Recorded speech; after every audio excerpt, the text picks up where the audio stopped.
All right, it's time to manage my pantry stock. And you guys, if you were with our video on doing what's coming in this 5th season, I mentioned down in the pantry that when I returned after being gone for a month, I found onions sprouting. Just the one crate seemed to be affected, the one that was like closer to any light source. So I'm going to sort through these and we are going to make some French onion soup together and can it and eat it. So today's job is just to get all these processed and chopped. I need to run to the store and get beef stock. That's something that I don't have on hand, but that is a future canning video. And if I was really ambitious, I would go pull all those beef bones out of the freezer and make my own beef stock. But I want to have that as its own canning video, so we'll do that together at a later time this winter. But that's what you're going to see a lot in my kitchen all winter long. Canning doesn't stop here. We've got to manage the pantry. We have to manage that freezer. So my jars are becoming free as I'm using my harvest, and I get to fill those jars back up with some more goodness for you guys. And for us too. So let's get going. Digging through this crate of onions, finding out the bad ones. We'll toss those in the compost. Everything else will get chopped up for this. Okay, all in all, not bad. I ended up having 2, maybe 3 bad onions where they're soft, you know. I do have a couple that are just sprouting, so we'll just continue to use those. They're still good and firm.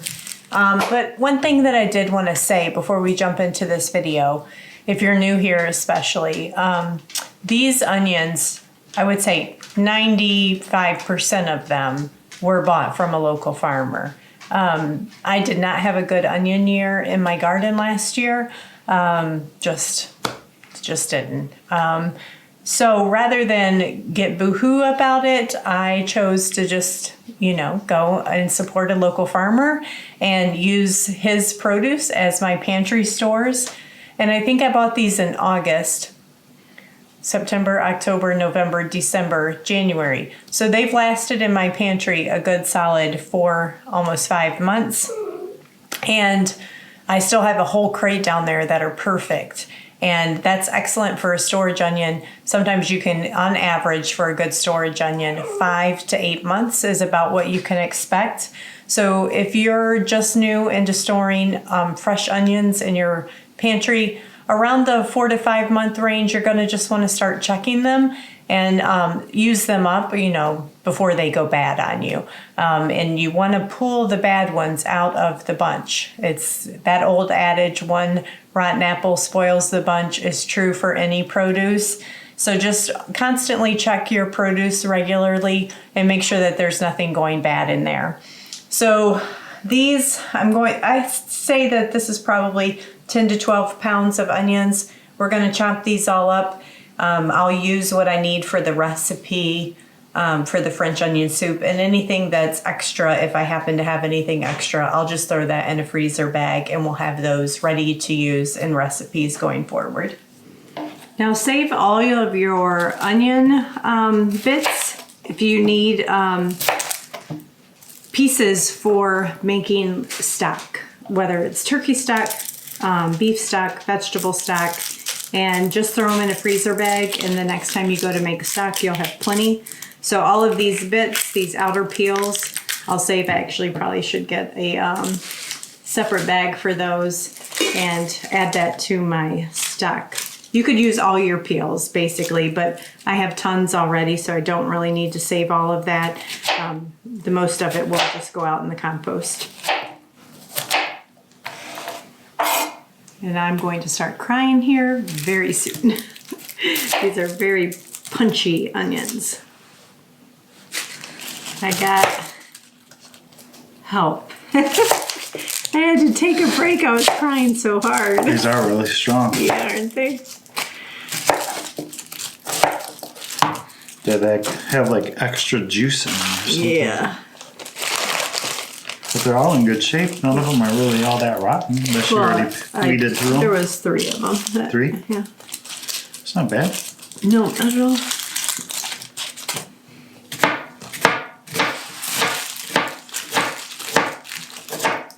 All right, so I have about probably half of my roaster completely full, half full of sliced onions. The rest of these I'm just gonna chop and throw them in a freezer bag and freeze for later use.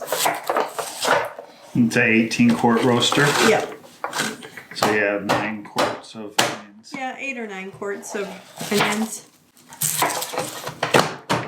Neither of my ball books had a, the ball books that I have a French onion soup recipe, so I had to look online. And so your ball books may not have this recipe in it, but if you Google it, there's quite a few recipes out there online, and that's what I'll be doing. And they're all varying of sorts. So I'll have a little bit of alcohol like wine in mine, but if you didn't want to use wine, there's other recipes that you can follow. Okay, it is the next day. I ended up with, I probably got 20 to 22 cups of sliced onions in my big roaster, and I had a whole gallon bag of sliced onions that went into a freezer bag.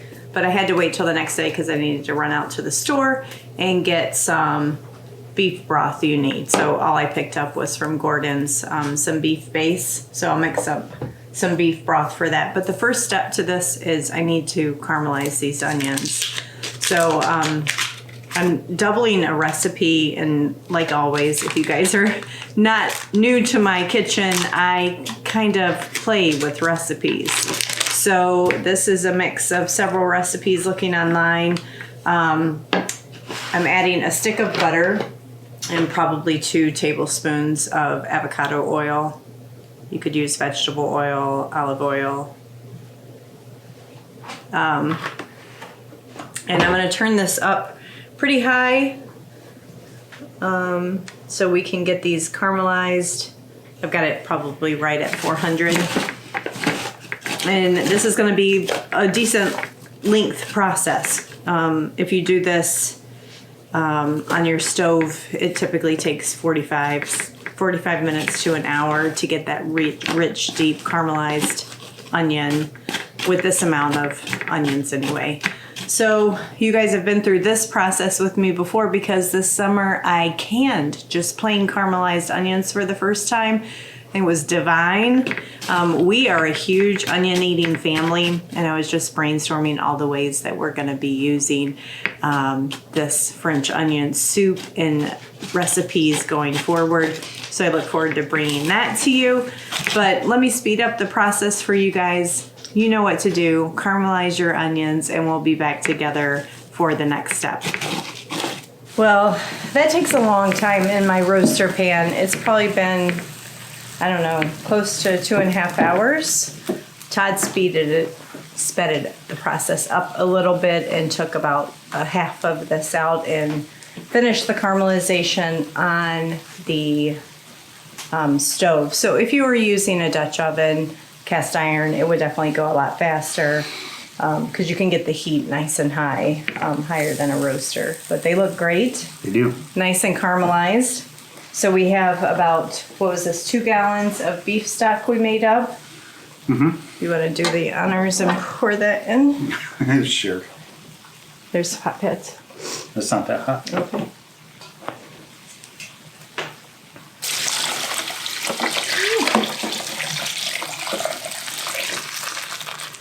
Nice. All right, and to that, let's go ahead and finish the ingredients. We're adding 2 cups of white wine. I have 2 tablespoons of Worcestershire sauce and about a tablespoon of liquid aminos. This is a tablespoon of balsamic vinegar. 2 big fat cloves of garlic minced.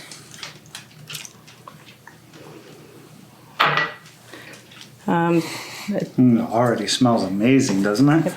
Probably a tablespoon and a half of sugar. And then we have salt, pepper, and thyme, and season that to taste.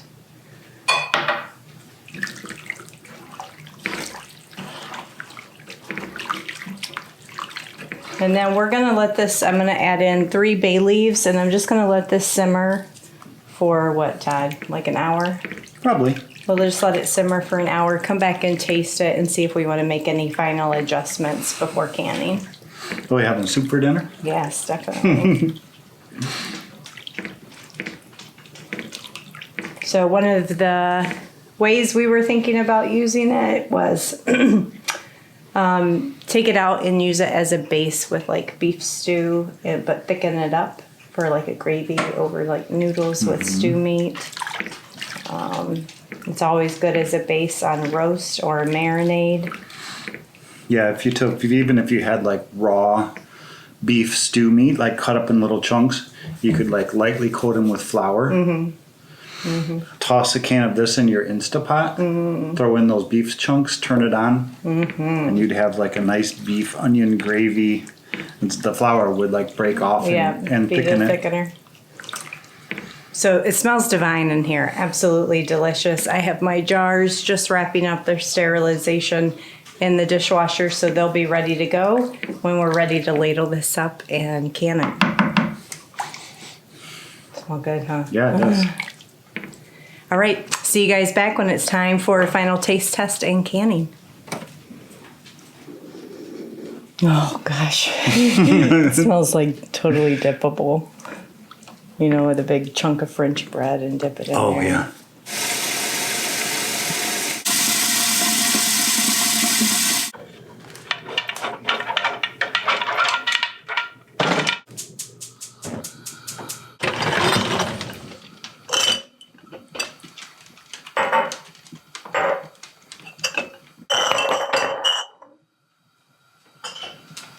Smells so good.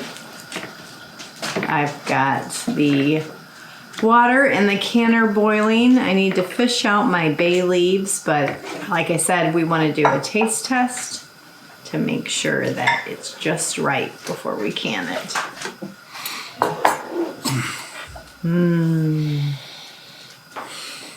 That smells really good. It does.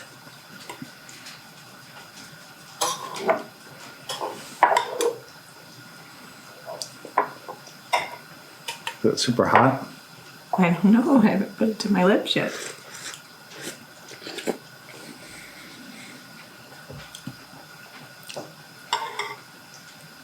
I think it's good.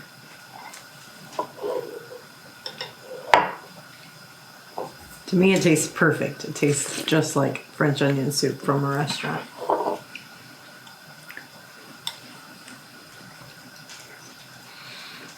It's good. Nice and sweet. Yeah. Okay, we'll save this bowl for me for a snack.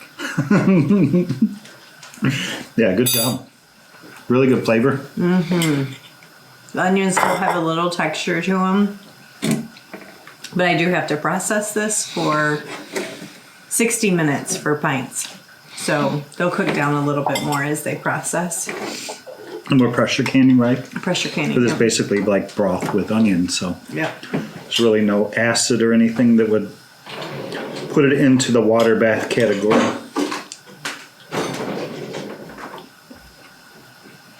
We just need some rye bread and Gruyere cheese. Yeah.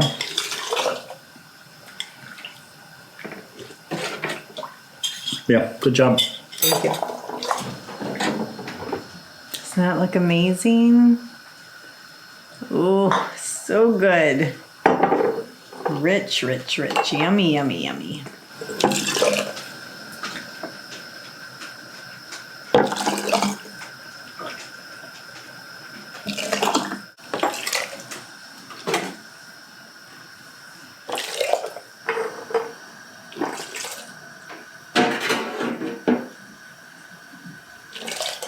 So I just need to wipe my rims now. I filled all of my jars up to 1 inch of headspace.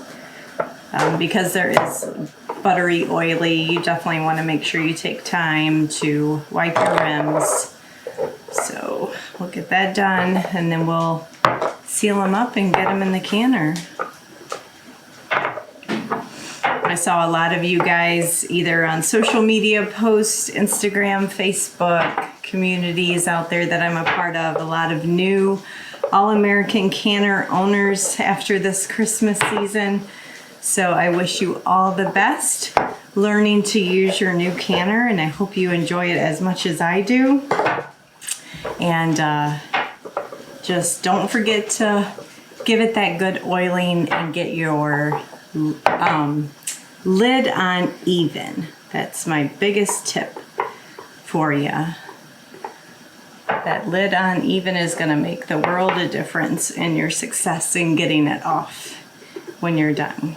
And it breaks in over time. The first time it might be tricky to get your lid off, but it breaks in over time.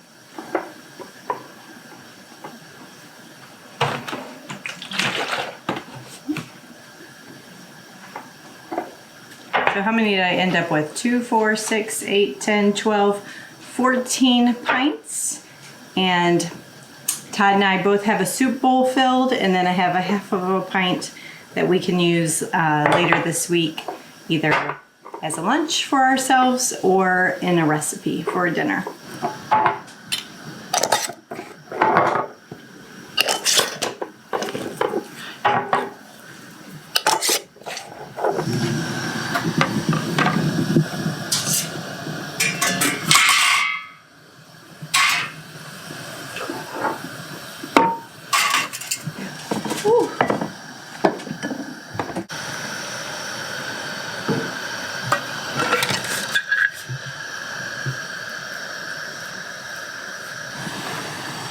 Hot.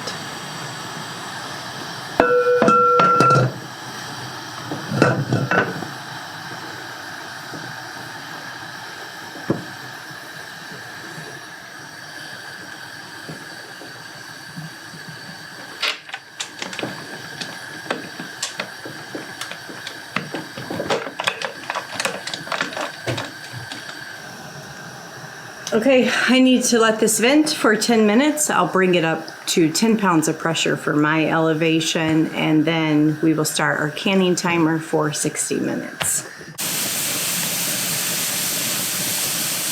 Ooh. All right, processing's done. One thing I didn't mention in the beginning of the video, while this video's not part of the formal Canuary series that Lisa over at Sutton's Days is putting on, I always take part of that every year, and I'll have many Canuary videos, but my contribution to that series, I believe, is January 8th or 9th? 7th. Okay, Todd's here.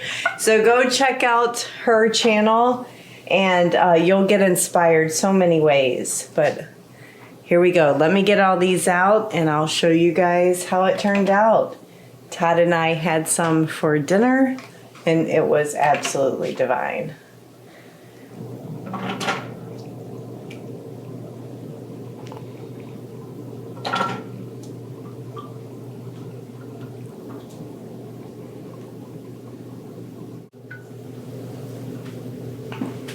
Okay, how about that? Doesn't it look great? Oh, I can't wait to bring with you to you guys recipes using it beyond just eating French onion soup, which is delicious as it is. But I've got lots of plans for this. I really hope you guys stay tuned.